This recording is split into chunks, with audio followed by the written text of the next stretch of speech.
Welcome to day 13। आपने देखा पिछले वीडियो में, कल के वीडियो में, कि किस प्रकार आप लगभग 12 कॉन्टिन्यूस चीज़ों को एक बार सुन के दिमाग में इमेजिन करके याद कर सकते हैं और उसी सीक्वेंस में या रिवर्स ऑर्डर में या रैंडमली उसको रिकॉल कर सकते हैं। तो आपने यहाँ पे 2 लॉ यूज़ किए, law of association, law of imagination, और जिसके माध्यम से ये 12 चीज़ें, 12 अपॉइंटमेंट्स कि अगर उसको घंटे की रूप से भी यूज़ कर सकते हैं। मान लो एक दिन का आपका कई सारे अपॉइंटमेंट्स हैं, 1 बजे है, 2 बजे है, 5 बजे है, 3 बजे है, 6 बजे है, 12 बजे तक के लिए 12 कोड्स आपके काम आएंगे। अगर आपको कोई भाषण देना है जिसमें 12 इंपॉर्टेंट पॉइंट्स बताने या 10 इंपॉर्टेंट पॉइंट्स बताने, एक पर्टिकुलर ऑर्डर में बताना है, तब भी वो पॉइंट्स उसी तरह से आप फिक्स कर सकते हैं जैसा आपने कल देखा। ठीक इसी तरह से शॉपिंग लिस्ट को आपको पता ही है कि शॉपिंग लिस्ट में आपको 8-10 चीज़ें खरीदनी है, तो भी आप इस तरह से इन शेप मेथड के कोड के साथ, मेमोरी कोड के साथ एसोसिएट करके उसको याद कर सकते हैं। इस प्रकार आप चाहे वो भाषण देने की बात हो तब भी अपने पॉइंट्स रिकॉल कर सकते हैं, दिन भर का अपॉइंटमेंट याद कर रखना हो तब भी आप कर सकते हैं टाइम के साथ, या फिर शॉपिंग लिस्ट तो याद कर ही सकते हैं। और इस तरह से इसके कई सारे और यूसेज है, but all the things are limited to 12 things. तो इस 12 को क्यों ना 20 बना दिया जाए। तो 20 बनाने के लिए 13 से लेके 20 तक के जो नंबर्स हैं उनके भी शेप्स कोई ना कोई मेंटल पिक्चर आपको जनरेट करने पड़ेंगे। तो ये कुछ जनरेट किए हुए हैं शेप्स, और ये भी मैंने इसी किताब से लिया है, द स्मार्टर मेमोरी। और इस किताब को अगर आप पढ़ेंगे, जो लोग और डिटेल में जानना चाहते हैं, बिकॉज ये जो आपकी ट्रेनिंग है ये कोई मेमोरी की ट्रेनिंग नहीं है, ये तो ऑटिज्म और ADHD रिवर्सल की ट्रेनिंग है। और यहाँ पे बीच में जस्ट फॉर ए चेंज आपके ये 2 days, that is yesterday and today, हमने मेमोरी पे यूं ही इस टेक्निक पे फोकस किया। और डिटेल में जानने के लिए you can by this book, और इसमें एडवांस टेक्निक्स हैं, लेकिन उसके लिए थोड़ा आपको एक्स्ट्रा टाइम लगाना पड़ेगा अगर आपका पर्सनल इंटरेस्ट है तो। अदरवाइज इतना ही काफ़ी है। तो खैर फटाफट सीखने की कोशिश करते हैं। अब देखिए 13 का शेप को अगर ध्यान से देखें तो अब इसको बटरफ्लाई से आप रिजम्पल करा सकते हैं, चाहे तो थोड़ा जूम कर लें। 14 को का शेप अगर देखें तो 14 can look like a ship. आप ध्यान से देखिए, इसको आप 14 बता ही सकते हैं। 15 1 और 5 को थोड़ा क्लोज लाएंगे या थोड़ा धुआं कर देंगे तो सिगार पाइप की तरह ये फोटो बन सकता है। ज़रूरी नहीं कि मैंने इसको सिगार पाइप इमेजिन किया तो आप भी सिगार पाइप इमेजिन कीजिए। हो सकता है आपके दिमाग में 15 का कोई और शेप दिमाग में हो, तो वो शेप भी आप फिक्स कर सकते हैं अपने लिए मेमोरी कोड के हिसाब से, अपने पर्सनलाइज मेमोरी कोड्स। 16 को मैंने जो इमेजिन किया, 1 और 6 को हाथी का सूंड बना दिया और 1 को एक स्टिक बना दिया। 1 तो स्टिक वैसे भी था, तो मेरा जो मेंटल पिक्चर है कि हाथी जो स्टिक को हवा में टॉस करता हुआ, ये जो मेंटल पिक्चर है, इस मेंटल पिक्चर को मैंने 16 को से एसोसिएट कर दिया। 17 को 1 और 7 को अगर जोड़ दें तो एक ट्रायंगल बन जाएगा, और ट्रायंगल को मैंने ब्रेड पकौड़ा से इमेजिन किया। हालांकि ब्रेड पकौड़ा किसी भी शेप का हो सकता है, बट नॉर्मली बचपन में हम जब खाते थे, अब तो मैं खाता नहीं हूँ ब्रेड पकौड़ा, तब ये ट्रायंगल के शेप का ही ब्रेड पकौड़ा होता था। ब्रेड को ऐसे फोल्ड कर देते थे तो ये ट्रायंगल बन जाता था। तो मेरा ये मेंटल पिक्चर है। किसी और के लिए कोई और मेंटल पिक्चर भी हो सकता है, जो 17 के हिसाब से वो ज़्यादा सूटेबल उनको लगे तो वो मेंटल पिक्चर भी ले सकते हैं। जैसे 18 है, 18 में 1 और 8 को साथ साथ मिला दिया तो ये जो सैंड क्लॉक होता है, पुराने ज़माने में सैंड क्लॉक होता था जब घड़ियाँ नहीं होती थी, रिस्ट वॉचेस नहीं होते थे, तो जहाँ पे तो मैंने उसको सैंड क्लॉक से एसोसिएट किया। 19 को 1 और 9 को कुछ इस प्रकार रख दिया कि ये 9 और ये 1, ये कंपस की तरह आपने कर दिया इसको, तो ये कंपस बोल सकते हैं, ज्योमेट्री बॉक्स में जो कंपस होता है। एंड फाइनली 22 और 0 को कुछ डिस्टॉर्ट कर दिया, तो ये आप देखने में एक स्कूटर लग रहा है आपको शायद, तो इसको स्कूटर सोच सकते हैं। तो इस तरह से आपके पास 8 नए और मेमोरी कोड्स आ गए हैं। ये ज़रूरी नहीं कि जो मेमोरी कोड मैंने आपको सजेस्ट किए यही वाले मेमोरी कोड आपको यूज़ करने हैं। आप अपने मेंटल पिक्चर खुद भी तैयार कर सकते हैं, लेकिन एक बार जो तैयार हो जाएगा वो परमानेंटली आपके लिए है, हमेशा के लिए। जब भी आपको कोई सीक्वेंस ऑफ इवेंट्स याद करने हो, या कोई अपॉइंटमेंट का शेड्यूल याद करना हो, या कोई लंबा शॉपिंग लिस्ट याद करना हो, या भाषण के कई सारे पॉइंट्स याद करने हो, तो आपके पास रेडीमेड आपके अपने बनाए हुए कम से कम 20 मेमोरी कोड तो हैं ही।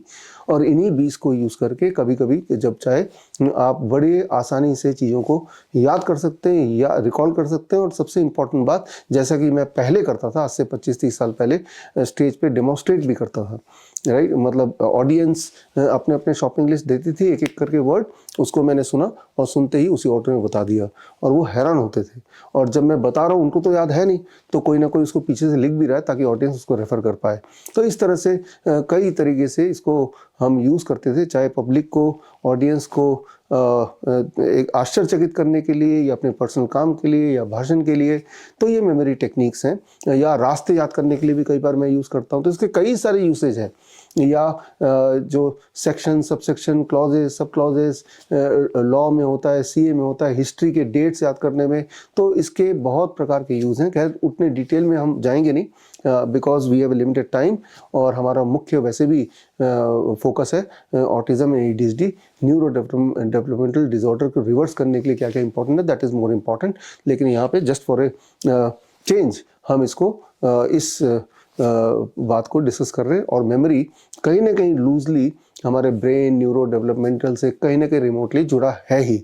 तो इससे हमारी इमेजिनेशन भी अच्छी होती है। तो खैर, अब मान लीजिए ये शेप्स आपने याद कर लिए, तो एक छोटा सा टेस्ट ले लिया जाए। अगर मैं बोलूँ बटरफ्लाई, तो आई एम श्योर कि आपको 13 याद आ गया होगा। या अगर बोलूँ सैंड क्लॉक, तो 18 याद आ गया होगा। स्कूटर, तो आपको 20 याद आ गया होगा। या अगर मैं बोलूँ 17 क्या था, तो ब्रेड पकौड़ा आपको आई एम श्योर याद आ गया होगा। या इसी तरह से अगर बोलूँ 14 क्या था, तो 14 का शेप शिप, ऐसे दिमाग में आया कि नहीं आया। या मैं बोलूँ सिगार पाइप वाला पिक्चर क्या था, नंबर क्या था, तो 15 था वो।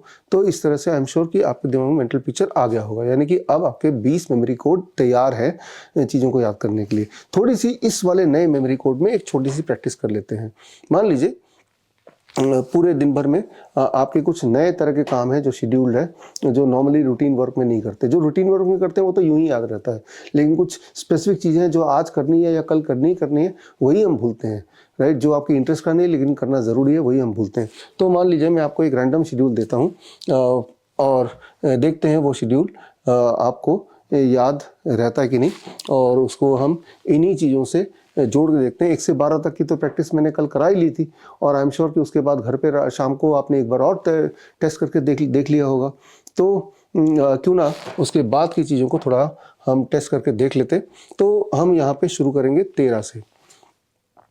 13 में मान लेते हैं हम सोचते हैं कि आज मुझे मान लीजिए आप कल का शेड्यूल की तैयारी कर रहे हैं। कल मुझे दोपहर को 1 बजे, दैट इज़ 13 o'clock बोल सकते हैं, मुझे कुछ बर्तन खरीदने जाने हैं।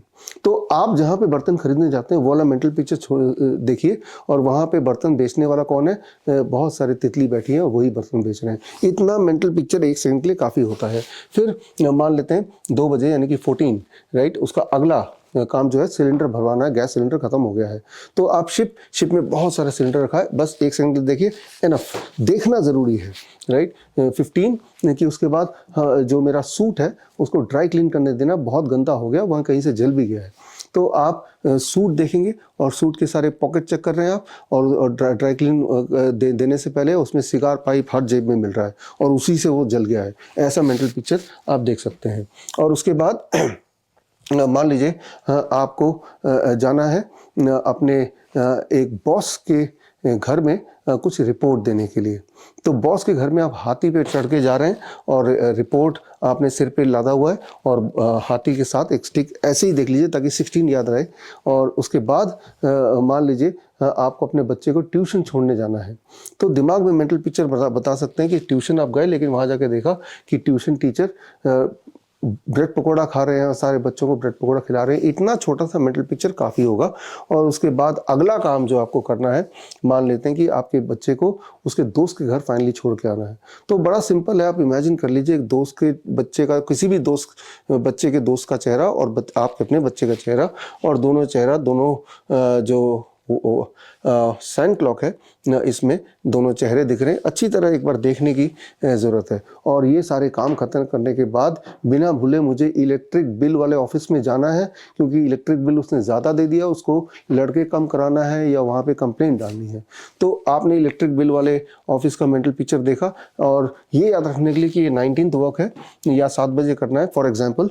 तो आपने इमेजिन किया कि वहाँ जाके देखा, और जब गुस्से में आए तो ये जो कंपस है, उस कंपस से ही आपने उसको डराने की कोशिश की कि मेरा कंप्लेंट लिखो, नहीं तो मैं ये कंपस आपको अटैक कर दूंगा। और फाइनली आते वक्त मॉल जाके कुछ शॉपिंग करना है, मॉल जाके शॉपिंग करना है। तो ये 20 जो है ये आपका स्कूटर है। तो आप इमेजिन कर सकते हैं ये स्कूटर, और स्कूटर की में बैठे हैं और पीछे बहुत बड़ा मॉल आप घसीटते हुए ले आ रहे हैं अपने घर के पास। कुछ अजीब देखते हैं ना तो वो ज़्यादा याद रखता है, कुछ ऑकवर्ड देखते हैं तो ज़्यादा याद रहता है। देखने के लिए बस 1 सेकंड की ज़रूरत है। अब अगर मैं इसको हटा भी देता हूँ और मैं आपसे पूछता हूँ कि आप सोच के बताइए 14 नंबर पे कौन सा काम करना था। तो 14 से आपको शिप तो याद आ गया होगा, बोट याद आ गया होगा। तो बोट से क्या याद आ रहा है, वो सिलेंडर लेना था। या फिर मैं इसको इस तरह से पूछता हूँ, ये बताइए कि ये ट्यूशन अपने बच्चे को छोड़ने जाना था, वो कितने बजे जाना था। तो ट्यूशन से आपको क्या याद आएगा, ब्रेड पकौड़ा। ब्रेड पकौड़ा मतलब 17। तो इस तरह से आप गौर करेंगे कि जब मैं पूछ रहा हूँ, अगर मैं वो एक्टिविटी बता रहा हूँ तो आप टाइमिंग नंबर बता दे रहे हैं, या मैं नंबर बताऊंगा। फॉर एग्जांपल आखिरी काम 8 बजे क्या करना था, तो आपको 8 बजे यानी कि 20 आवर्स, 20 मतलब स्कूटर। स्कूटर में क्या था, तो मॉल, आपको याद आ ही जाएगा। या मैं पूछूं कि सबसे पहले यानी कि 13 नंबर से जो हमने कनेक्ट किया था बटरफ्लाई, तो कुछ याद आ रहा है, तो आपको क्लियरली याद आएगा बर्तन की दुकान। तो खैर आप के पास इस वक्त टोटल 20 मेमोरी कोड्स हैं, कल के 12 और आज के 8। और ये आप देखेंगे, हैरान होंगे। आज शाम को ट्राई कीजिए, आप कॉन्टिन्यूस 20 अलग अलग ऑब्जेक्ट्स या अलग अलग काम लिखिए रैंडमली, और आप देखेंगे उनको भी बड़ी तेज़ी से याद कर पाएंगे। नहीं लिखना तो आप 4-5 लोग बिठा दीजिए, उनसे बोलिए वो रैंडमली बताएं, और जितनी देर उनको लग रहा है बोलने में, उतनी देर में ही आपको इमेजिन हो जाना चाहिए, और हो ही जाएगा। और फिर आप देखेंगे रिवर्स में आप बोल सकते हैं कि मैं उसको उल्टा सुना सकता हूँ, उसी ऑर्डर में सुना सकता हूँ, या बोल सकते हैं कि बीच में से पूछेंगे तब भी मैं बता सकता हूँ। तो ये ट्रिक सिर्फ एक ट्रिक नहीं है, ये अल्टीमेटली एक यूटिलिटी है। और इसको तो मैंने तो सीखा था आज से करीब 30 साल पहले, लेकिन आज भी मैं इसको यूज़ करता हूँ। और मैंने देखा कि जब हम अगर भाषण देते हैं उसमें हम नोट्स नहीं यूज़ करते तो उसका इंप्रेशन अलग पड़ता है, आई कांटेक्ट ज़्यादा अच्छा बनता है, और ऑडियंस भी हैरान होती है कि इनको सब कुछ याद है, ये पेपर को रेफर नहीं कर रहे। इसका मतलब सब्जेक्ट्स पे इनका पूरा कंट्रोल है, तो ऑडियंस का भरोसा भी आप पे बढ़ता है। तो खैर, जिस प्रकार आपने देखा कि ये सारा हमारे पिछले जो ऑटिज़म के बैच के पेरेंट्स ने देखा, और पिछले बैच में से काफ़ी सारे पेरेंट्स तो आज इस बार बैच में भी हैं, कि बच्चे के लिए जब डाइट चेंज किया और खुद के लिए भी वही डाइट कर लिया चेंज, बच्चे को ताकि बच्चा खाए, तो खुद की ब्लड शुगर कम हो गया, खुद का ब्लड प्रेशर कम हो गया, जॉइंट पेन चला गया। यानी कि बच्चे के चक्कर में पूरा फैमिली ठीक हो रहा है। सिमिलरली जो टेक्निक मैंने आज बताया, ये सिर्फ आपके बच्चे के लिए ही नहीं है, ये आपके लिए भी है। या आपके मान लो 2 बच्चे, एक नॉर्मल स्कूल में जाता है या नॉर्मल बच्चा है, उसके लिए भी है, ये सभी के लिए है। Actually these are all universal things. तो खैर, मैं उम्मीद करता हूँ कि भाई आपने ये 20 कोड ठीक से सीखा, और मैं उम्मीद करता हूँ कि इस पे आज आप प्रैक्टिस करेंगे। और मैं ये भी उम्मीद करता हूँ कि व्हाट्सएप ग्रुप में जब आपने 20 चीज़ों को याद किया तो कितना प्रतिशत याद रहा, कितना एफिशिएंसी के साथ याद आया। और अगर उस वक्त डेमोन्स्ट्रेशन के लिए सामने कुछ लोगों के सामने डेमो कर रहे हैं तो वो कितने हैरान हुए, अपने अपने एक्सपीरियंसेस ग्रुप में लिखिए। और ग्रुप में मैं और मेरी टीम तो जुड़ी हुई है, हम लोग देखेंगे और हमें भी अच्छा लगेगा। और अगर हमें लगता है कि आपकी एफिशिएंसी कम है या आपको लगता है, तो इस बीच अगर टाइम मिलता है तो दोबारा से हम आपको थोड़ा सा और अपडेट करेंगे। With this today's video, this end of this video. All the best. मिलते हैं कल सुबह 10 बजे।